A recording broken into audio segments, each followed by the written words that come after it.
Ух ты, Safiya. Дождик. Safiya bugun Жаңбырда aynalatın bo'ladi. Safiya, gullarini ko'rsatchi.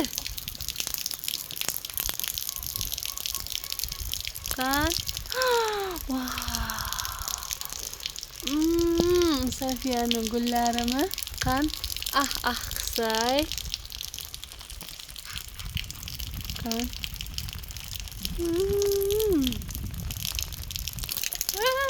Safi.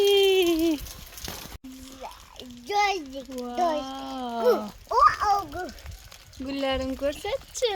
Mana yomg'irga qolib ketdi. Qaz qo'y. Tam koydum. Qanday guldi bu? Qizil. Qizilmi? Ha. Hoppa, Safiya. Yur.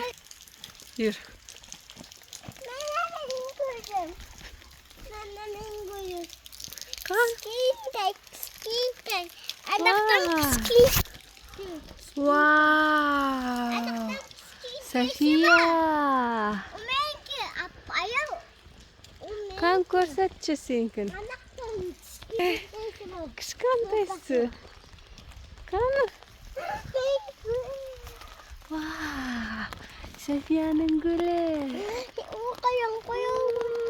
Yomg'ir yog'ib o'tirmoqmi?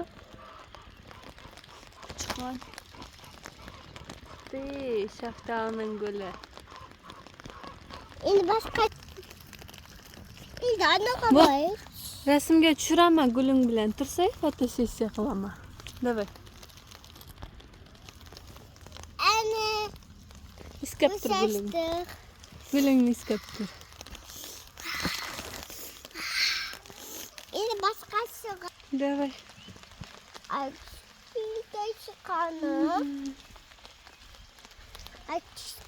Chiqqani. Yomon yomg'ir yog'ib ketdi, Safiya, ketdik uyga. Ya? Ketdik. Ushib ketdingmi? Sayın do'sti, bugun ikki parti. Uyga kirib boradi.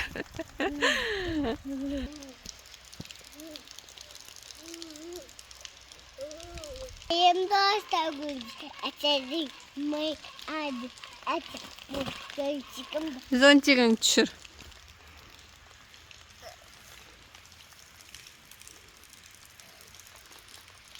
Tushir zontigini. Yap, kamanga berib tur. Ana gullar bilan tushiraman. Davay. Mama, zontik. O gullar bilan tushaylik-da, davay. Yomg'ir o'tdi. Suday bayrak, suday suyak qizil ay, apachi ayşa bak, ay içi baci başa, ay çi başa, ay çi başa, iça bak, babe başa, güca başa, ayşa başa, mazo başa, ayşa başa, işa. Nine? Hop. Ana güzel çekti asadı. Ketdik. Suv bo'ldi. Oh. Paka qil. Paka